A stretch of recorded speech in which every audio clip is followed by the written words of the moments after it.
Brought to you by 1AAuto.com, your source for quality replacement parts and the best service on the internet. Hi, I'm Mike from 1AAuto. I hope this how-to video helps you out. And next time you need parts for your vehicle, think of 1AAuto.com. Thanks. In this video, we're going to show you how to replace the lower control arm on this 2008 Chevy Equinox. This vehicle has bad ball joints. 1AAuto, we sell a nice replacement control arm with the ball joint. Tools you'll need for the repair: jack and jack stands, 15 to 21 millimeter sockets with a ratchet. You'll probably need a breaker bar, or you can put a piece of pipe onto your ratchet for some extra leverage. 18 and 21 millimeter wrenches, a ball joint fork, hammer, pliers, and a small screwdriver. Okay, so I've got my vehicle up on the jack, or up on the lift here, and I'm going to really show you quickly what a bad ball joint looks like. The ball joint connects the steering knuckle to the control arm, and this next clip will show you what it looks like when the ball joint is bad and there's play in it. Okay, you're going to want to pay attention to this joint right here. This is the steering knuckle, and then this is the control arm. Okay, when I shake back and forth, if you watch, you'll see this steering knuckle move independently of this control arm, and that's what should not happen.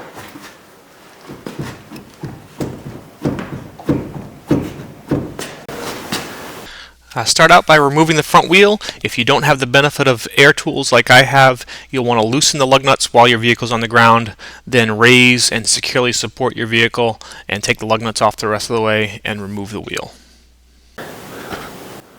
Possibly the most difficult part of this repair is actually just getting the cotter pin out of this bolt.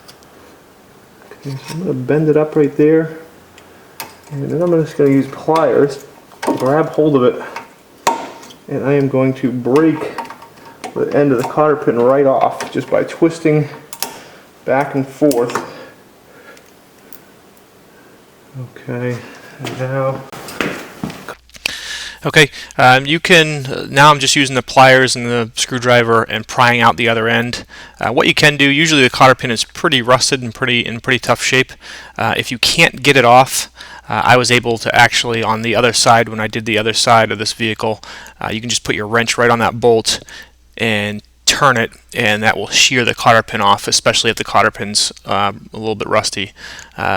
Otherwise, using the pliers, screwdriver, and maybe even a lineup tool or an impact tool to drive that cotter pin out is what you'll need to do. Now you're going to want to loosen up this nut. So take an 18 millimeter wrench. Okay, put it on there. Now I'm going to take my 17 millimeter wrench. I'm going to hook it on here for some extra leverage. Okay. And as soon as it starts moving, I take my box end off and just use the open end. And I'll speed up here as I take that bolt or that nut the rest of the way off.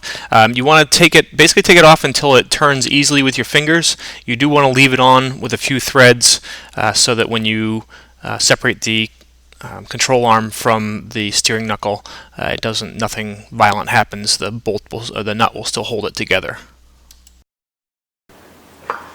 Okay. Now, with that nut still on there, I'm going to take a ball joint fork. Put it right in here.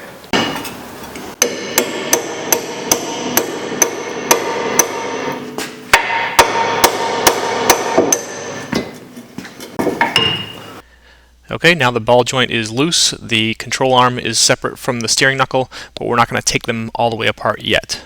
Now on this front bolt, a 21 millimeter socket, and a breaker bar. Okay, getting underneath is always the best way. And bolt starts turning, just watch the nut starts turning, watch the bolt on the other side. Make sure it doesn't turn. So I still got my breaker bar on here, I put a ratchet on the other end. Now speed it up here as I just loosen that up, and again I don't take it all the way apart, loosen it all the way up, and then you can actually either take the nut off and put it back on by hand or just leave it a few threads on there just so it stays together for now. Okay, now on the back here, this is held in. There's two 18 millimeter nuts on top and 15 millimeter bolts on the bottom. I'll take my breaker bar, And just make sure the nuts breaking loose first.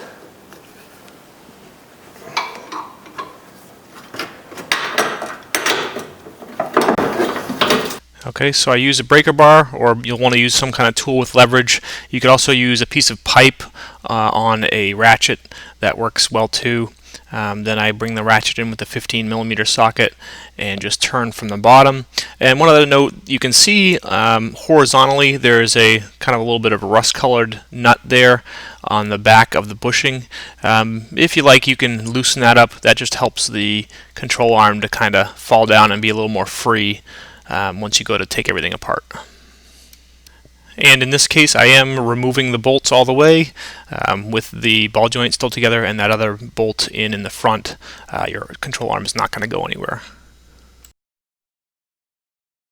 Next step is to remove the nut from the ball joint all the way. My 18mm wrench to help me out with that.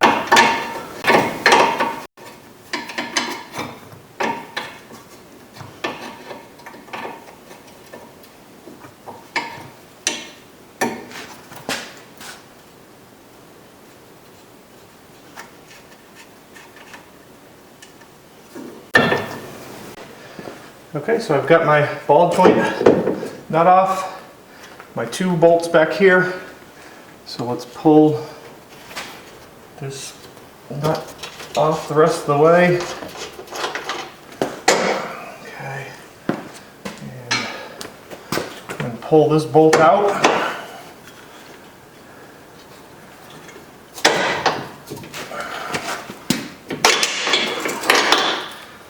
Okay.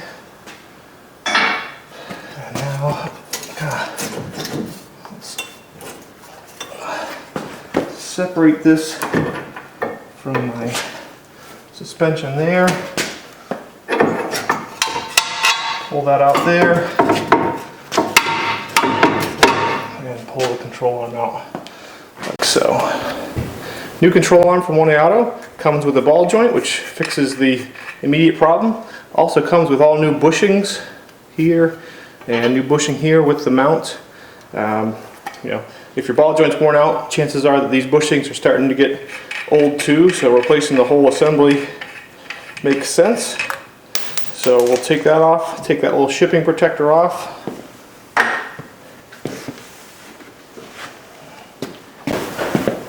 And you want to put this up in first. Kind of put the corner in. Make sure it's lined up fairly well. Bring this down and in. Okay. Pretty much just like that. It'll stay in place. Take our long bolt.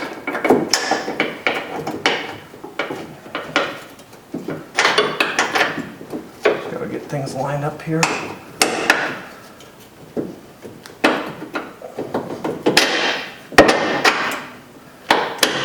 Put it through.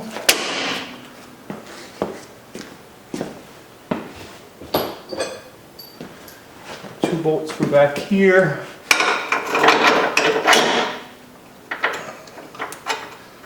They go up through pretty easy. Okay, and then this bolt here, same thing. They're going pretty easy. Okay, now our ball joint.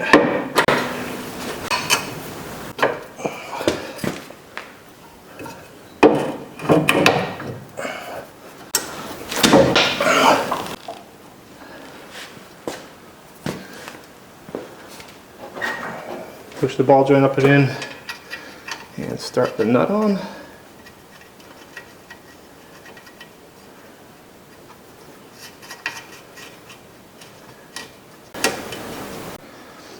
Okay, we'll put our nut on this end, and we want to get this seated, but we don't want to tighten this up. We don't want to tighten this up until we put weight on the suspension. Okay, I'm going to fast forward here. Like I said, I'm just kind of tightening this nut up to get it seated. I don't want to tighten it up all the way yet. I just want to have it better in place, ready to tighten once I have weight on the suspension. Okay, then the 2 bolts that hold the mount in the rear, you can actually, at this point, you could torque these. You can torque these to 65 foot-pounds. I just tighten them up here a little bit and wait till later to torque them. Same thing for this nut here.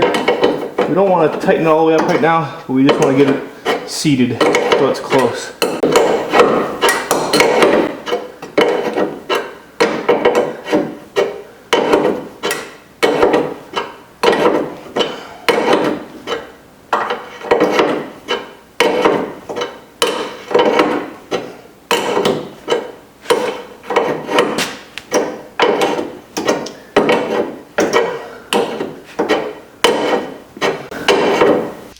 Okay, now here I've put a jack underneath right where the ball joint is. I'm going to lift that up a little bit and then just kind of finger tighten the nut on the ball joint more. Okay, not the best recording angle here, but use your 18mm wrench again, and for the ball joint you basically want to pull it as tight as you can with a small, or not a small, but an 18mm combination wrench. Generally the ball joint nut should be torqued to about 55 foot-pounds, but it's really hard to get a torque wrench onto this spot, so pulling it as tight as you can with a wrench and then pulling it to a point where you can get the cotter pin through and lock the nut in place is the best procedure. Okay, here I'm just pulling the ball joint just a little bit tighter so it's a nice clear path through to get the cotter pin in. And put the cotter pin in, pull it through, and then bend it so it won't come out.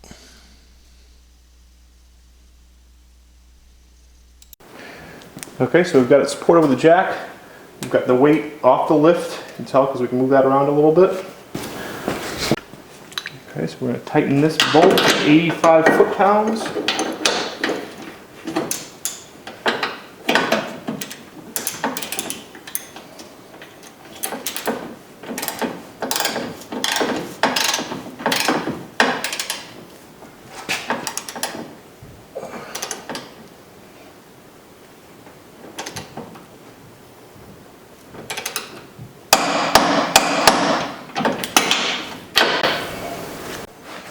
Okay, so for this big nut back here, I can't get a torque wrench on it.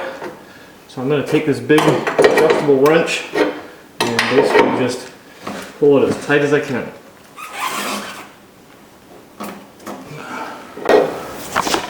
Okay, I'm just going to fast forward here as, like I said before, tighten up those 2 bolts anywhere between 65 and 75 foot-pounds.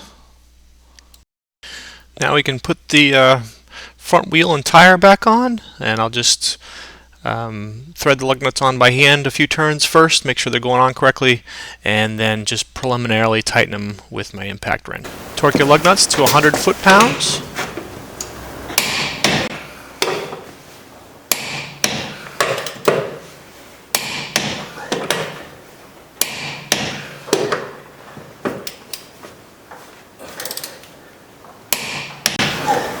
Okay, anytime you've done extensive work to the front end of your car, just the brakes, pump them up, make sure the pedal's nice and firm. Move your wheel back and forth. Feel for any clunks. Listen outside the car. Make sure everything seems pretty tight. Then just test drive it. Go easy at first. A couple stops in the driveway, turn in the driveway, and then do a more prolonged test drive. We hope this helps you out. Brought to you by www.1aauto.com, your source for quality replacement parts and the best service on the internet.